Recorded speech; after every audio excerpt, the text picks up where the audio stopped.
Hey everyone, welcome back to another episode of the Magic Formula Portfolio series, where I'm putting the Magic Formula Portfolio to the test, as made famous by Joel Greenblatt in his book, The Little Book That Beats the Market, and The Little Book That Still Beats the Market, which he released some years later, going over the same concepts. Generally, it's an automated approach to value investing. Value investing is where you try to get a relatively good deal on a particular stock because you're looking at the intrinsic value first. You're trying to get that business at a good value, and then that good value would correct itself over the long term to where you would then get outsized returns. That's the thinking, different from something like momentum investing, theoretically at least, or more short-term strategies like that. That's what it's trying to mimic, and it does that by looking at two main factors, return on invested capital, as well as earnings yield. I've gone over how the Magic Formula works in the past in the previous episodes, doing a monthly update where I'm adding new money into this portfolio every single month, and each month I'll discuss some of the nuances with the strategy,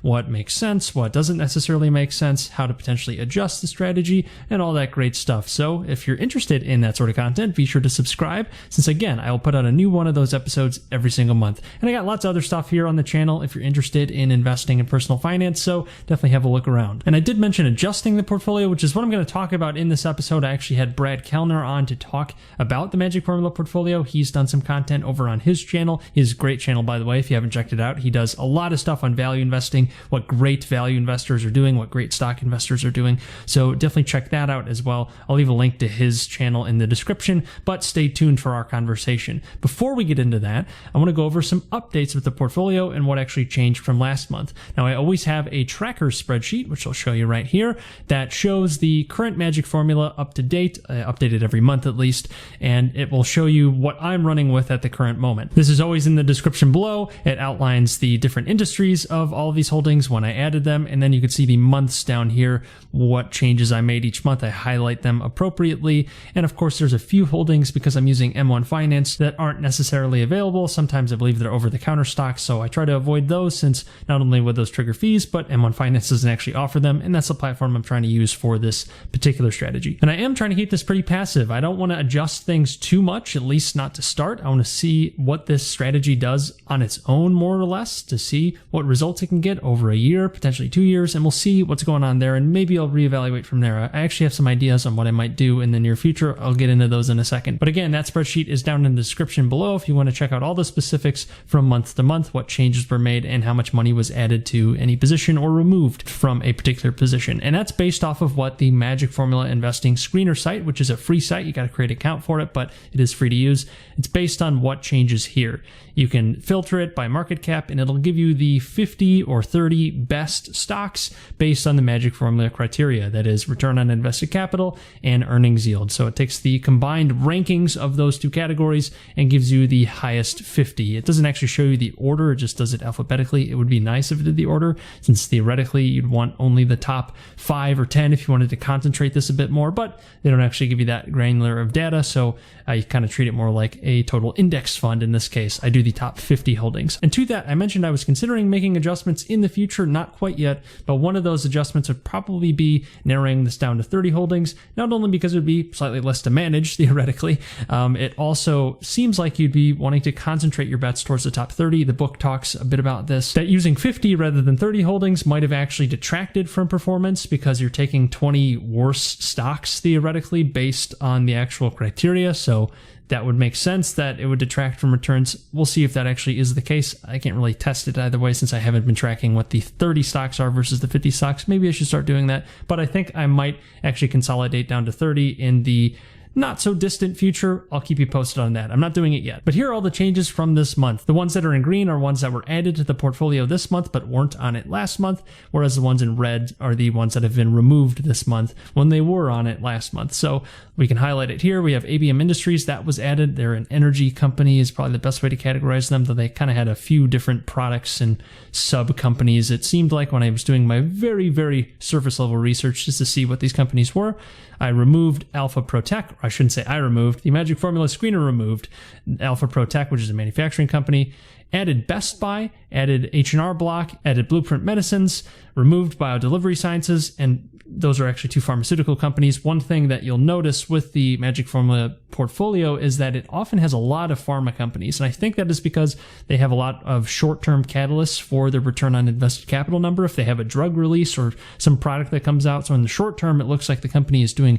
absolutely fantastic, because it probably is. That doesn't necessarily mean it'll do great in the long term. So that might be a big flaw. I've highlighted that a number of times in this series so far. But anyways, moving forward, we have Diebold Nixdorf, which was removed. DLH Holdings was removed, but that wasn't actually in the portfolio for me because it's not on M1. Same with Fox Corp, which I actually forgot to add last month, but it actually got removed from the list anyway. So potentially I missed an opportunity for some short-term profits or something like that. I'm not sure if it went up or down in the last month. But anyways, Endo International was also removed. We have Grand Columbia Gold Corp, so a gold company made it on, which is interesting. That was not actually on M1, so that did not make it into my portfolio, but it's on the list now. Heidrick and Struggles, that was removed. And Hibet Inc., I'm not really sure how to say that, they were added. And so was L Brands and Minerva Neurosciences, both of those were added. And then Nathan's Famous Hot Dogs, that was removed. Sleep Number Corp was removed, and Urban One was removed. Urban One had a huge run-up, actually, in the portfolio. So I'm locking in some profits there, though I do wonder what kind of runway this might have had in the future. We'll see for sure, but that is one that has been removed. Voyager Therapeutics was added, and then Zumiez, that was added as well. So that is the rundown of what was changed this month. Now, I've recently had some people in the comments who have critiqued, or at least pointed out the fact that I am doing a monthly rebalancing of my holdings. That is, I'm removing those that drop off the list in any given month. I remove it the next month, and then I add new holdings very quickly once they're added within the month. That's what I'm doing. Every single month, I'm making the adjustment.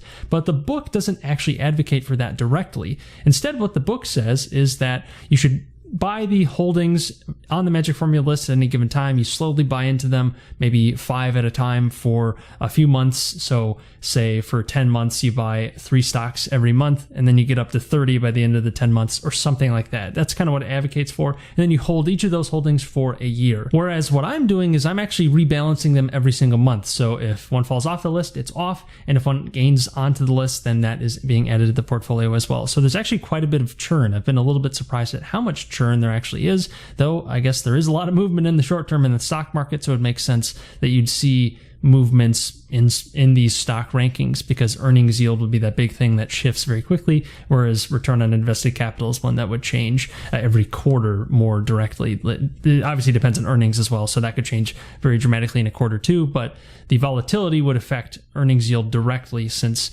that's a factor that's based on price as well, and price is what changes so much in the short term in the stock market for many stocks.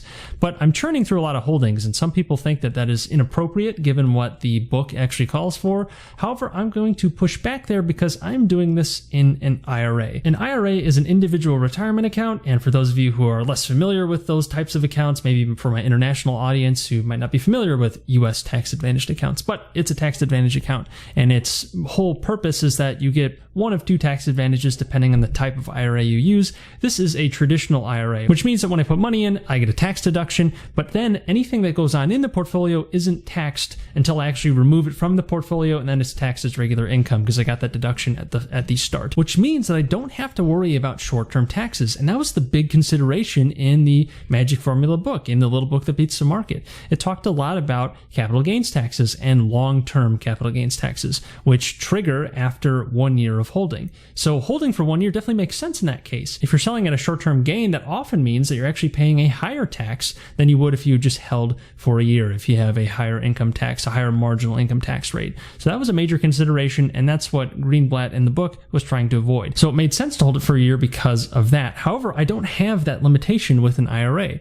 So because of that, I think that the 1 year time hold also shouldn't be a limitation either, and I should always be buying the 30 or 50 best stocks on the list. That's my thinking. Now, there are potentially flaws with that. Perhaps I'm missing out on the big runway. I mentioned Urban One, that had a big run up, and I sold it at a pretty big gain because it just happened to go up in the short term. Now, would it keep going up over this next year? Maybe, but it fell off the list. So it means it's not necessarily the cheapest, best stock, which is what the list is trying to mimic. That's not necessarily the case of what it's actually doing, but that's what it's trying to do. And it does a relatively decent job, it seems, but again, not financial advice. Definitely do your own research with this if you're considering doing it. But I am tracking all of my trades, which will be very helpful for collecting data for this strategy and seeing whether I should have held something for a year and see what would happen if I actually held everything for a year rather than continuously churning stocks through the list. I think I will do a very comprehensive analysis on stocks that I sold, even if they were at a gain or a loss, to see what would happen if I'd actually just held them for a year. How big would the difference in performance be versus what I did versus what I could have done by holding the stocks for a year, as the book advocates for, but mainly for tax purposes. I wonder if that actually would make a difference, and I'll definitely be reevaluating that in the future. So stay tuned for that. That will come in the coming months, because I definitely want to see if that would be a better idea, and then maybe I'll adjust the strategy in the future. And speaking of adjustments, that gets to what I really want to talk about today, and that's adjusting the Magic Formula portfolio, whether that's a good idea, considerations to potentially make, adjustments that you might want to make to the portfolio, because I have the privilege to talk to Brad Kaellner, the stock compounder, who, as I mentioned, does a little bit of Magic Formula content himself over on his great channel. So without further ado, let's get into that conversation. Hey Brad, thanks for joining me. Very happy to have you on to talk about the Magic Formula, as I know you do some content on it as well. You want to tell people a little bit more about what you're doing with the Magic Formula and how you use it in your portfolio? Yeah, so the Magic Formula, it's really sort of a side kind of test piece to my portfolio at the moment. And I don't know, it's a really inspiring book that Joel Greenblatt put together, the little book that beats the market and then the little book that still beats the market. And it's such a simple approach that I thought, why not test this on the side while I'm doing my concentrative sort of active bets in my primary portfolio.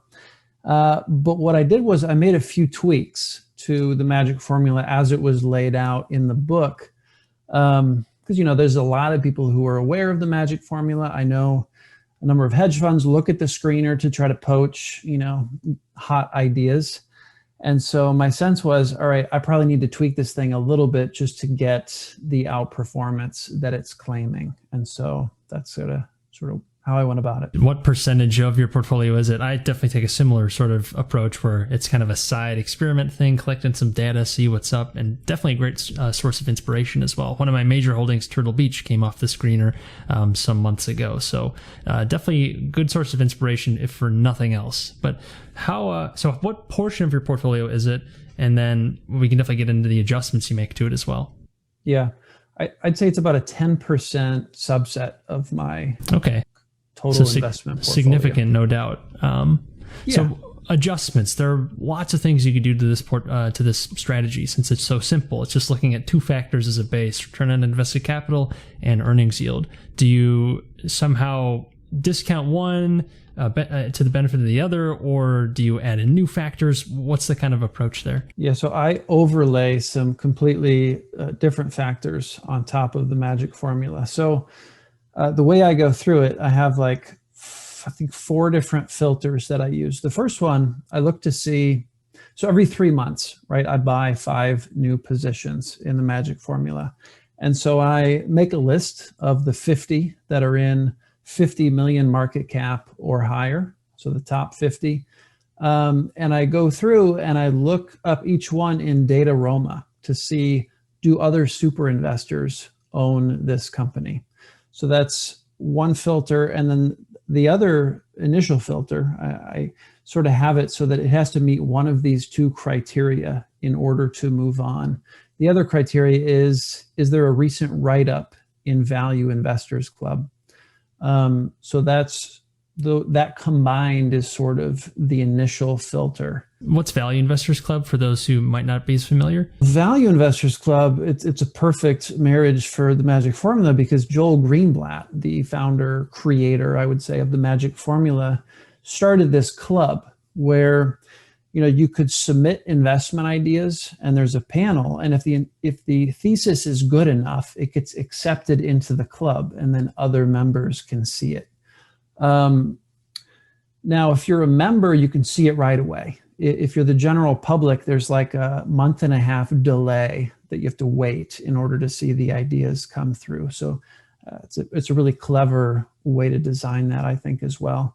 But it just gives you insights into, how another great investor is looking at the business, at the investment case. So I find it very valuable. I know Monish Pabrai has mentioned it as one of his top resources for finding new ideas. So it looks like your first sort of factor, your qualitative analysis here, is what kind of clout is behind it. You have Value Investors Club and then super investors. Are there any other factors you look at beyond that? Absolutely. Yeah. So the first filter is like a bowling with bumpers filter. The second one I run it through is insider ownership. So one of the biggest things I picked up from Chris Meyer in 100 Baggers is skin in the game, right? Charlie Munger's quote, we talked about this recently, Jack. Show me the incentive and I'll show you the outcome. Right on. So if the management team doesn't want to own this stock, right? If they don't want to own the equity in the business, why should I want to own equity in the business? I want to see a partnership there between management and their incentives and my own performance holding the company. So that's the second filter. And I really look for above 15% insider ownership. This is actually a factor I'm thinking about tweaking. And this is from a recent Q&A that Chris Meyer did, where it's one thing to see 20% insider ownership in the company, but most of that is on the board or positions that don't have a lot of direct influence over the decisions that are being made on a day-to-day basis. So one of the things I might pivot to is I want to see a certain threshold of insider ownership from the CEO. That's something I've been wrestling with. Fair enough. I mean, that seems to make sense. Yeah. Insider ownership creates that incentive for management to try driving it forward. Yeah, of course, you can still get perverse incentives built in there with share-based compensation. All that doesn't eliminate everything, but certainly a significant factor. So now we have clout, bowling with bumpers, as you call it, as I think Monish Pabrai calls it, as you've said. Then we have insider ownership. What else? Anything else there? There's one more thing that I really pay attention to, and that's debt. Okay, Monish Pabrai has talked quite extensively about how back after the global financial crisis, he had a team of interns that kind of tracked the biggest mistakes of some of the greatest investors of our time, and they tried to identify, could this mistake have been discovered before it was made? And the biggest reason that great investors lost money on investments was because there was too much debt, right? The company had taken on too much debt. It was over leveraged. So the last filter that I pay attention to is what is the ratio of debt to operating income over the last 12 months. And I really want to see something below 3.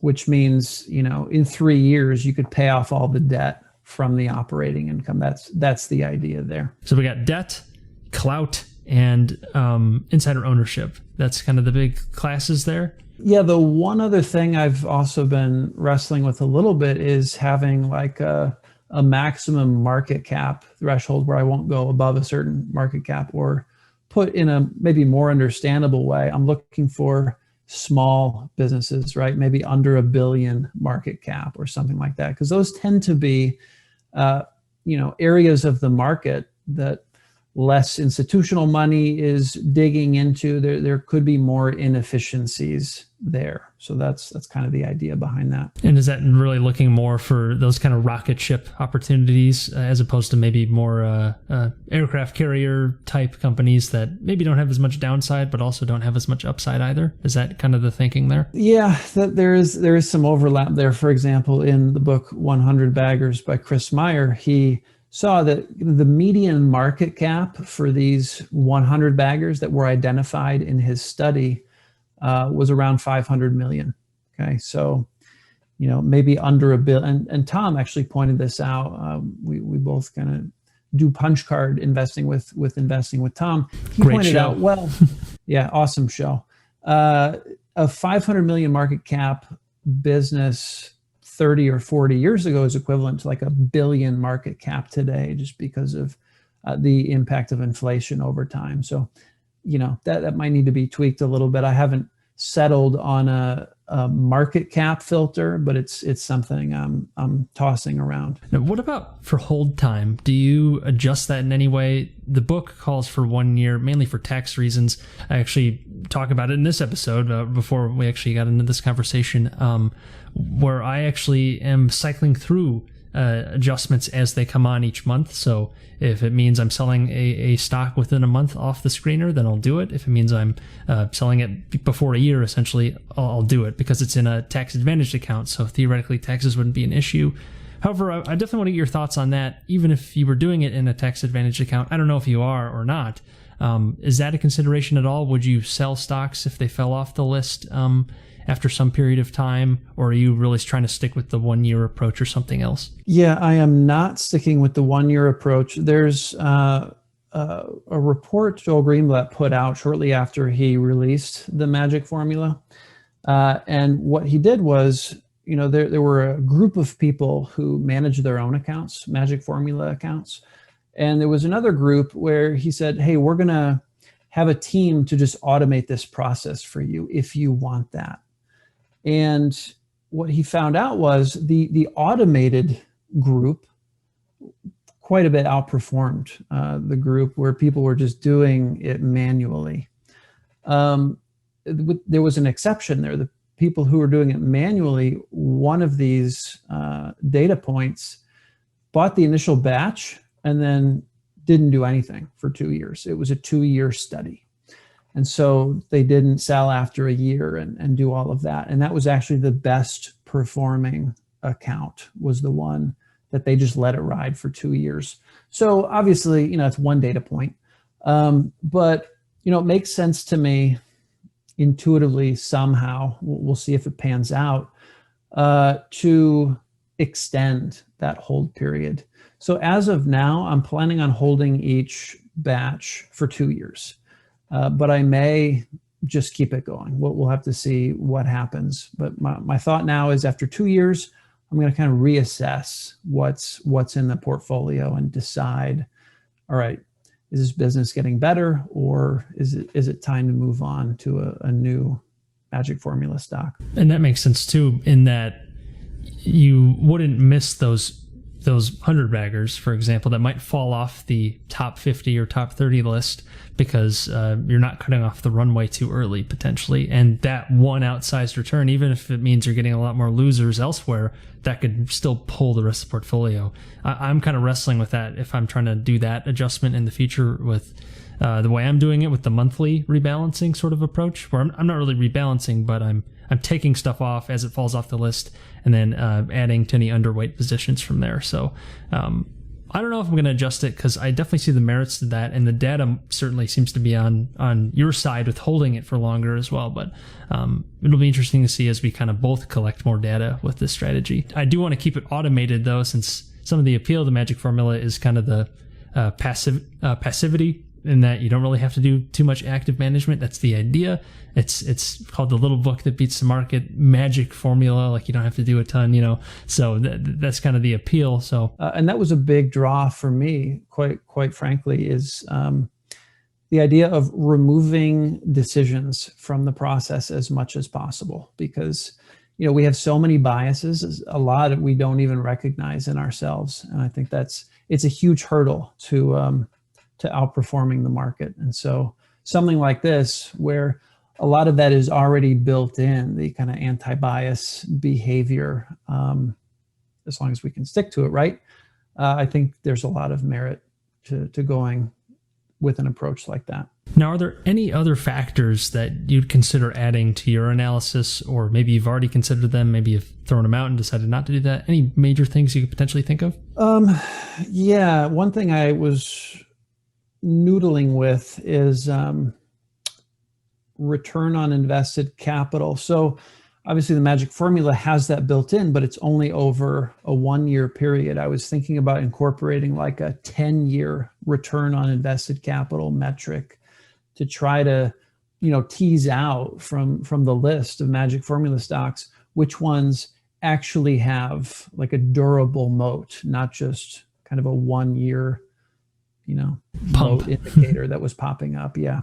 That might eliminate a lot of the pharma stocks. As I've well documented, there are a ton of pharma stocks. I think because of that reason. So it'd be interesting to see. I think that would be probably one of the first adjustments you might consider making to the magic formula if you're considering it. Though Toby Carlisle might say throw out return on invested capital completely. The point is, there's lots of adjustments you can make. And before we wrap up, Brad, I know you do your Magic Formula series. Could you tell our viewers a little bit more about that, where they can go find that? Yeah, it's on my channel, Stock Compounder, Brad Kaellner. Every quarter, I buy 5 new Magic Formula stocks according to this whole screening process that I laid out. And I share, what my performance has been. And this will be 1 year at the end of June when I release the video in a few days. So it'll be fun to see, the batch over the last year, how has that performed, and then 9 months, and then 6 months, and then 3 months. So we get a nice little strata of performance. Obviously, 1 year isn't very long in the scope of things, but it's something. Well, thank you very much for your time, Brad, and we'll be sure to go check out your Magic Formula content as well, and hope to have you back on the channel soon. Thanks, Jack. Happy to come back anytime. So there you have it. Thank you again to Brad for coming on, and go check out his channel if by chance you haven't already. I'll include a link in the description as I mentioned earlier. But otherwise, if you like this video, definitely like it since that would help the channel out a lot. And be sure to subscribe so you don't miss any new updates on this series or any of my other content. I put out new content every single week, and I'll put out a new episode of this Magic Formula series every single month. And if you're interested in checking out this brokerage, M1 Finance, it is free to open an account. I would recommend checking it out. I am an affiliate, so I would potentially get a commission if you use the link in the description below and fund your account. That would help the channel out a lot as well, and ideally you would get a great brokerage out of it too. So definitely check that out if you haven't already. I actually have a full tutorial series on the brokerage going over some of the major features, so you can check that out too. But until next time, take care.